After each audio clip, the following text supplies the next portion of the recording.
आज महात्मा ज्योतिबा फुले, राजर्षी शाहू महाराज, महामानव डॉक्टर बाबासाहेब आंबेडकर, लोकशाहीर अण्णाभाऊ साठे या महापुरुषांना विनम्र अभिवादन करून उपस्थित या आंदोलनाचे नेतृत्व करणारे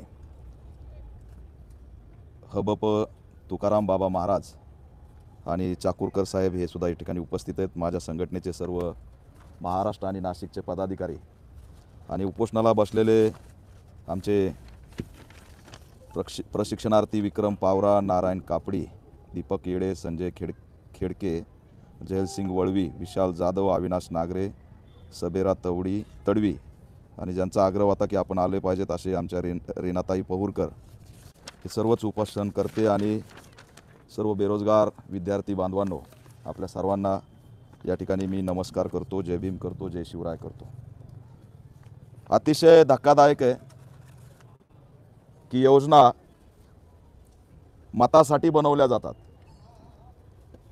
म्हणजे या देशातला बेरोजगार, या राज्यातला बेरोजगार यांच्या मतासाठी एक साधन म्हणून वापरलं जात आहे आणि हे काम या सरकारमधील एकनाथ शिंदे यांनी केलं। लाडकी बहीण योजना काढली, त्या ठिकाणी लाडक्या बहीणच्या बाजूने वातावरण तयार झालं, मग लाडका भाऊ नाराज होईल म्हणून त्याच्यासाठी हे मुख्यमंत्री युवा प्रशिक्षण काढलं। सगळ्याला आनंद वाटला की यार काय दानशूर सरकार आहे बाबा, यांना 1,500 आम्हाला 8,000। अनेकांनी मी ऐकलं की 40-45 हजाराच्या नोकऱ्या त्या ठिकाणी सोडून हे प्रशिक्षण घेण्यासाठी आले। मी आता क्लिप बघितल्यात की हे म्हणतात की आम्ही परमनंट करू। कुणालाही वाटतं की सरकारी नोकरी मिळावी, सुरुवातीला 2 पैसे कमी असले तरी चालतील। अनेक ग्रँटेड संस्थेवरती तर विद्यार्थी आमचे 10 वर्ष फुकट काम करतात की कधीतरी माझं कल्याण होईल। आणि तशाच पद्धतीने या महाराष्ट्रातले 1,35,000 विद्यार्थी, बेरोजगार विद्यार्थी यांनी हे प्रशिक्षण घ्यायला सुरुवात केली। पण आज या प्रशिक्षणाची काय म्हणजे नेमका उद्देश काय? पेक्षा जास्त काम करून घेतलं आणि आज आम्हाला त्याचा अनुभव आलाय, तर तुम्ही म्हणता इथं नोकरी भेटणार नाही, तुमचं काम झालं। किती धक्कादायक आहे की केवळ मतासाठी या असणाऱ्या योजनेचा उगम या ठिकाणी झालाय आणि ही फॅशन झालेली आहे। पहिल्या मुख्यमंत्र्यांनी योजना काढायची आणि दुसऱ्या मुख्यमंत्र्यांनी ती बंद पाडायची। आपल्याला वाटतं एकनाथ शिंदेचं देवेंद्र फडणवीसचं जमत नाही, आपल्याला असं वाटतं म्हणून आपण एकाला विलन करतो, पण हे असं नाही। तर हे दोघही जण एकाच माळेचे मणी आहे, यांना रोजगारांचा या ठिकाणी घात करायचा आहे, त्यांचं फक्त मत घ्यायचं हेच असणारं या ठिकाणी धोरण आहे। आता याच्यात करायचं काय? 16 आंदोलन आज या नाशिकमध्ये आंदोलन सुरू आहे, महाराष्ट्रभर व्हायरल होतंय। समाज माध्यम आमच्याकडे लक्ष देत नाही, सरकार आमच्याकडे लक्ष देत नाही, कुणी जिल्हाधिकारी तर भेटायला आला नाही, कुणी त्याला एखादा सरकारचा प्रतिनिधी भेटायला आला नाही। दंगलीचं आंदोलन असेल तर लोक खांद्यावर मांडीवर बसताना आम्ही बघितलेत, पण रोजगाराच्या आंदोलनाला विचारायला सुद्धा कोणी येत नाही। आज तुमचे चेहरे बघतोय, संपूर्ण आयुष्य या ठिकाणी एक स्वप्न बघितलेलं रोजगाराचं, परमनंट नोकरीचं उद्ध्वस्त झालं, उद्ध्वस्त केलंय। हे निर्दय, त्यांना पाझर फुटणार नाही। या गेंड्याच्या कातडीच्या अवलादी आहेत।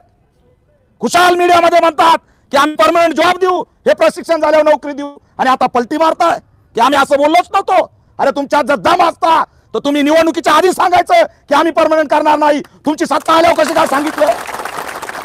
म्हणजे तुम्हाला मतं पाहिजे होते, मतासाठी तुम्ही महाराष्ट्रातल्या छत्रपती शिवाजी महाराज, महात्मा फुले, बाबासाहेबांच्या लेकरांना त्या ठिकाणी तुम्ही थट्टा केली आहे, फसवणूक केली आहे। या एकनाथ शिंदेने आमच्या बेरोजगारांची फसवणूक केली आहे। जर का या आंदोलनाची दखल घेतली नाही तर 1,34,000 जण पोलीस स्टेशनला जाऊन 420चा गुन्हा दाखल केल्याशिवाय राहणार नाही, हा सुद्धा इशारा देतोय। फसवणूक आहे ही, देवेंद्र फडणवीसनी केलेली फसवणूक आहे, एकनाथ शिंदेनी केलेली फसवणूक आहे। अरे तुमचा मुलगा मंत्री, तुमचा मुलगा खासदार, त्याला नीट बसून हे का करताय ना? जाऊ दे, आता इथं नाशिक मध्ये उभा आहे। बैमुगाच्या शेंगा बुड्यात आल्यात का शेंड्यात ह्याचा पता नाही। ऊस कसा लावायचा ह्याच्यासाठी पुस्तकं वाचणारी अवलाद आणि आमच्यासारख्या सुशिक्षित लोकांना बेरोजगाराची वाट लाज वाटली पाहिजे यांना। लाज वाटली पाहिजे यांचा उद्योग उभा करण्यासाठी. आमच्या जमिनी लाटल्या पाहता कालचंच प्रकरण आहे. म्हणजे त्या बेरोजगाराला, पार्थ पवार नावाच्या बेरोजगाराला उद्योगाला जमीन मिळावी म्हणून मंत्र्यापासून तहसीलदार पर्यंत सगळे मॅनेज.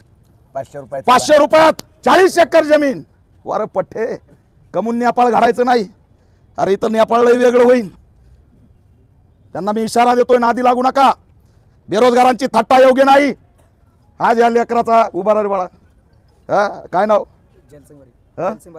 कुठून आले? हे नंदुरबार आदिवासी बेल्टचा, आदिवासी बेल्टचा आमचा पोरगा. हा याचा डोळा पूर्ण बाद झाला उपोषणाने. अरे मेल्यावर जाग येणार आहे का? देवेंद्र फडणवीस, एकनाथ शिंदे या मैदानावर आम्ही मेल्यावर आम्हाला भाषा लागल्यावर तुम्ही बघायला येणार आहे का? किती धक्कादायक आहे. आज या ठिकाणी डोळा सुचलाय सगळा. चेकअपला कोणी नाही, प्रशासन नाही. अरे ना आचारसंहिता आणि निवडणुका महत्वाच्या झाल्यात. आमचा मुद्दा महत्वाचा नाही. या आया बहिणी इथं बसल्यात, त्यांच्या तब्येती खराब आहेत. किती भयंकर आहे. लहान लहान लेकरं. या रीनाताईला एक लेकरू वाटतं. लेकरू सोडून तुम्ही आलात. किती ह्याचं दखल कोण घेणार आहे? एवढे निर्दय झालेत की यांना भान राहिलेलं नाही. आमच्यासाठी यांच्याकडे यंत्रणाच नाही. याच्यात दलित आहेत, आदिवासी आहेत, बहुजन आहेत. आज मी आश्चर्य व्यक्त करतो या तुकाराम महाराजांच्या बाबतीत की त्यांना सलाम आहे. या विद्यार्थ्यांसाठी, बेरोजगारांसाठी लढायला ते पुढे आले. आता जातीच्या राजकारणासाठी नेते येतात, धर्माच्या राजकारणासाठी नेते येतात, दंगलीसाठी नेते येतात, रोजगारासाठी कोणी येत नाही. आणि या अवस्थेला सांगतोय, आम्ही इथं बसलोय म्हणजे भीक मागत नाहीत. त्या मंगलदास प्रभात लोणा चला मोठ्या मोठ्या बिल्डिंगी मुंबईमध्ये उभा करतोय. त्याच्या पोराला काय माहिती आमचं जगणं. निवडणुकीच्या आधी म्हणतो की आम्ही परमनंट करू आणि अधिवेशनात स्टेटमेंट देतो की आम्ही बोललोच नव्हतो. अरे अशा गुदगुल्या करू ना लोडा, नुसतं हसत हसत मरून जाशील. नाटक नको करू. एक तर दिसायला साखरेच्या पोत्यावनी असले झालेत मंत्री आमचे, ज्यांना रोजगाराचा रो माहित नाही. मराठी नीट बोलता येत नाही. मराठी त्याला बोलता येत नाही. जणू काय ते हे विकायला बसलाय पेड्याच्या दुकानात. फरसान माणूस की नाही. निर्दयी काळीच थट्टा करायची. अरे प्रशिक्षण दिलं कशाला? आता या प्रशिक्षणाचं करायचं काय? म्हणून तुमची सुद्धा चूक आहे. तुम्ही अशा महत्वाच्या डिपार्टमेंट मध्ये गेला होतात, फक्त 2-2 रजिस्टर खिशात घालून आणले असते तर जग मारून नोकऱ्या द्यावं लागल्या असत्या. तुमचं बी चुकलं झालं. तुम्ही लयच प्रामाणिक आहेत. महत्वाचे 2च रजिस्टर काढायचे होते. शोध घेत आले असते का नसते आले? पण इमानदार आम्ही. यांच्यावर विश्वास. काय लिहिलं त्याला? लाडका मामा. हे लाडके मामा काय न्याय देणार आहेत? ते आपले दाढी हात लावला परेशान आहेत. बरी एका दाढी रोज सकाळी उठून आम्ही मरायला लागलो. ते कोणी विचारायला ना. सगळी फिल्डिंग स्वतःसाठी. राग आला की शेत आहे त्यांना. शेकडो एकर शेत आहे. आम्हाला काय? आम्ही भूमिहीन, बेरोजगार, आशावर जगतोय, स्वप्नावर जगतोय. अरे स्वप्नाची तरी थट्टा करू नका. आणि तुमच्या बापाची फेन नाही. डॉक्टर बाबासाहेब आंबेडकरांनी संविधानात तरतूद केलेली आहे. आम्ही भीक मागत नाहीत. रोजगार आमचा हक्क आहे. आम्ही भीक मागायला नाही बसलो. तुम्ही दान द्यावं म्हणून बसलो नाही. तुम्ही लय दान सुरू आहे तुमच्या घरांनी, तुमच्या दारात भीक मागायला बसलो असं नाही. आमच्या बापाने रोजगाराचा अधिकार दिलाय. तो रोजगार मागायला बसलोय, हक्क मागायला बसलोय, अधिकार मागायला बसलोय. मूलभूत अधिकार आहे. रोजगार देणं सरकारची जबाबदारी आहे. नुसतं मताचा अधिकार मिळाला म्हणून स्वातंत्र्य मिळालं नाही, तर आम्हाला रोजगार द्यावा लागेल, आमची आर्थिक उन्नती करावी लागेल. ते सुद्धा स्वातंत्र्य आणि ते नाकारण्याचं काम या व्यवस्थेने सुरू केलेलं आहे. परिस्थिती बिकट आहे. मी जे बघतोय ते भयान आहे. एक सर्टिफिकेट बघितलं आता यांनी दाखवलं. अरे त्याला क्वालिटी सुद्धा नाही राव. सर्टिफिकेट आहे का कुणाच्या हातात? भेटलेलं याला एकट्यालाच भेटलंय.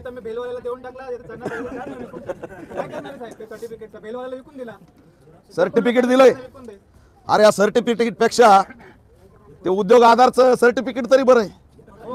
100 रुपयाला भेटतंय मेलवर. वाचला मी आणि बाजू चनेवाला विकत होता, त्याला बोला सर्टिफिकेट घे ना, भेलवाल्यांना विकून टाक, कस्टमरला विकून टाक. काय काय सर्टिफिकेट त्याचं? त्या कागदावर भेल दे म्हणून सांगितलं. त्या कागदावर भेल देऊन टाक म्हटलं. कागदावरती मी त्यांना दिला, एक कागद घ्या. बोले काय काय सेट? मुझे रख तेरे लिए एक पेस्ट एक आया. त्यांनी भेल बोले इसमें भेल डालो, भेल जाए कस्टमर को. काय काय करणार आहे त्याचा? सर मी एक दिवस सर्टिफिकेट 1 मिनिट मला पाहिजे नाही त्याचं. काय करणार? झेरॉक्स कागद असल्यासारखं आहे. आलं नाही. 4.5 मध्ये ते GR लिहिलेलं त्याच्यावरती पूर्ण ते लिहिले शब्दांनी बोललेले आहेत, पेपरनी बोललेले आहेत. आता ते बोलतो आम्ही कसं बोललेच नाही. फसवणूक तर झाली. 420चा गुन्हा टाकणं महत्वाचं आहे. तुम्हाला मी सांगतो पोलीस स्टेशनला जा आणि एकनाथ शिंदे, मंगलदास, प्रभात लोढा या 2 जणांच्या विरोधात देवेंद्र फडणवीस तिघ या तिन्ही जणांवर जाऊन आणि घोषणा करणारा अजित पवार बी घ्या, सगळं सरकार घ्या. यांचे किती डबल टिबल इंजिन जेवढं सरकार आहे तेवढं घ्या. त्या सगळ्या सरकारला घ्या, पण त्या सरकारमध्ये आठवले साहेब आहेत त्यांना सोडा.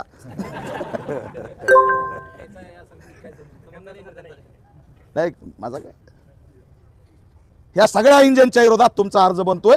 आपल्याकडे व्हिडिओ आहेत, पुरावे आहेत. 420 फसवणूक केली, आम्हाला खोटे स्वप्न दाखवले, आश्वासन दिलं आणि आमचं मत या ठिकाणी विकत घेतलं. आता यांची मस्ती चढलेली, यांना वाटतं आम्ही लाडली बहीणला खुश केलंय, पण लाडली बहीण बी नाराज झाली. जिने KYC केलाय तिचाच पत्ता कट झालाय. कालच मला एक माऊली मिळाली, बाई म्हणे शेजारच्यानी KYC केलं तिचा आलं नाही, मलाच आलं. म्हणलं तू काही कर पण KYC करू नको, कारण KYC केलं की आपल्या खात्यात काय त्यांना कळायला लागलंय. आणि दारिद्र्य रेषेच्या खालचा त्यांचा आता लगेच नवा सर्वे. मोटरसायकल असलं तरी त्याला राशन देण्यात हे, आणि इकडे तर 5,000 मोटरसायकल भेटायला लागली. तिकडे सिव्हिल आमचं खराब का व्हायना, पण ती मोटरसायकल कशी घेतली याचं काही नोंद नाही. पण मोटरसायकल आहे म्हणून आम्ही कोण श्रीमंत. त्या लाडल्या बहीण सुद्धा आता रागवलेली आहे, तुम्ही सुद्धा रागवलेला आहेत. 1,34,000 कुटुंब आहे. देवेंद्र फडणवीस, एकनाथ शिंदे, परवा दिवशी निवडणूक आहे. या 24 तास 48 तासात जर आंदोलकांचा प्रश्न मार्गी लावला नाही तर हे सगळे या मतावर बहिष्कार टाकतील आणि तुम्हाला पाहिल्याशिवाय राहणार नाही. यांची मस्ती जिरवायला वेळ लागत नाही, यांना मतच करायचं नाही. तुमच्या नात्यात लाडली बहीण असेल ना, तिला बी सांगा मला फसवलंय, तू मतदान करू नको म्हणावं, नाही तर त्या दिवशी तिच्या घरी जाऊन तिला बांधूनच ठेवा. 1,34,000 एकाच्या घरात 10-20 नाही. 10 लाख मत आहेत एकनाथ शिंदे, देवेंद्र फडणवीसजी 10 लाख मत आहेत. आम्ही जर ठरवलं तर तुमच्या पुढचं सगळं राजकीय करिअर बर्बाद केल्याशिवाय राहणार नाहीत. आमची थट्टा करू नका, खूप भयंकर आहे. या योजनेसाठी किती 10,000 कोटी सांगितले, किती 10,000 कोटी खर्च केलेत. कुठं किती आतापर्यंत 850 कोटी. खाली उरले किती 1200 कोटी खर्च केले तर जाहिरातीवर 700 कोटी खर्च. जाहिराती यांचा मेकअपचा फोटो असं करू करू कौशल्य विभागाच्या जाहिरातीवर 700 कोटी. यांचा का म्हणून लावला, यांचं काय त्याच्यात खात्याचं आहे का कोणी केली ना. बरं पाचपणे ना त्यांनी खूप मदत केली. असे आम्ही बांबू लावू बाबा, 5-5 जण करा म्हणा, असे बांबू लाईन लावू, त्याच्यावर एक फोटो देऊ लटकून, 5-5 महिने तरी वाढवा. काय त्याच्या आईला, अरे आपल्यापेक्षा ते झोमॅटोवाला बरा, ते स्विगीवाला बरा, ते ओलावाला बरा. परवा दिवशी ओलावाल्याच्या घराच्या ओपनिंगला गेलतो मी, म्हणलं करतो काय म्हणे ओला, आणि इकडे आम्हाला tagline smart India, digital India, अरे मेक इन इंडिया. अरे आमचा जॉबलेस इंडिया झालाय, दुसरं तिसरं काही नाही. हा जॉबलेस इंडिया केलाय. अरे आम्ही काय भीक मागत नाही. जा ना, ते आता ChatGPT आलंय, गोरख आलंय, आणखी बरेच जण आलेत ना AI मध्ये, माहित आहे का. त्याच्यात टाका नुसतं नोकऱ्या किती खाली आहेत, रिक्त जागा त्या 2.5 लाख खाली, आम्ही 1,34,000 आहेत, तरी तुम्हाला लाख लागतात. प्रशिक्षण आमचं झालंय, भीक कुठं मागतोय, आमच्या रिक्त असलेल्या जागेवर आम्हाला नोकरी द्या, ही आमची भूमिका आहे. आम्ही तुम्हाला नवीन जागा द्या म्हणत नाहीत, रिक्त जागा आहेत त्या द्या, त्या सुद्धा जागा भरायच्या नाही, कंत्राट बेस आणायचं, सगळीकडे कंत्राटदारी करायची. कुणी या नोकरीच्या भरोशावर लग्न तर नाही जमिलं.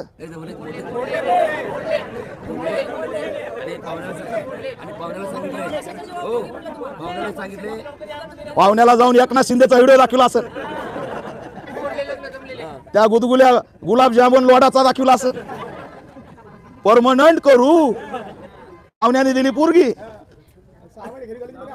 आणि पुन्हा एक 6 महिन्याचा आहे म्हटलं की मुडली सोयरी. पुन्हा कळालं 6 महिन्याचा आहे. अरे बाबा ते बरं झालं, ह्याचं सर्टिफिकेट त्यांच्या हातात पडलं नाही, नाही तर कुत्र्याच्या आईने आणलं असतं. बिनलाजावणी लिहून दिलंय खाली, आता याचा काही उपयोग नाही या कागदाचा. अरे मग प्रशिक्षण दिलंय कशासाठी, याचं उत्तर द्या. 10,000 कोटी जर आमच्यासाठी रिलीज झाले होते, खुशाल करा योजना बंद. तुम्हाला नाही चालवायची योजना आम्ही या ठिकाणी भीक मागायला बसलेलो नाही. आमच्या योजनेसाठी तुम्ही किती खर्च जाहीर केले होते? 10,000 कोटी. किती जाहीर केले होते? 1,34,000 लोकांना उरलेले 9,000 कोटी वाटा आणि योजना बंद करा. आम्हाला काही फरक पडत नाही. कॅल्क्युलेशन करून बघितलं किती येतात वाट्याला. ऐकूनच आपल्याला खुश व्हायचंय. लीडरशिप दिखावा आहे, रियालिटी कुछ नाहीये. सगळा खेळ करता येतो. यांच्या ऑडिओ क्लिप व्हायरल झाल्या, फोटो व्हायरल झाल्या, हे म्हणतात AI नी केलंय. अरे ते AI तरी बरे, थोडं विश्वासाने वागतंय. त्या AI पेक्षा सुद्धा तुम्ही जोकर झालेला आहेत. एवढं तुम्ही धागात आणि धोका द्यायला लागलात आम्हाला, बेकार वागायला लागलेत. पण आंदोलनाशिवाय पर्याय नाही. तुम्हाला वाटत असेल न्याय मिळणार नाही, खचून जाऊ नका. मी बघतोय तुम्हाला एकदम भयंकर अशा स्थितीमध्ये. राज्य सरकारला मी या लाईव्हच्या माध्यमातून आवाहन करतोय की आमची ताटा थांबवा या बहुजनांच्या लेकराची. धर्म खतरे में मानतात महाराज. अरे यांना पण धर्म आहे ना कोणता तरी. कोणता धर्म खतरे में ते तरी सांगा. आणि मग तुमचा असलेला धर्म जर खतरे में, तर आमचा धर्म कोणता आहे ते तरी सांगा.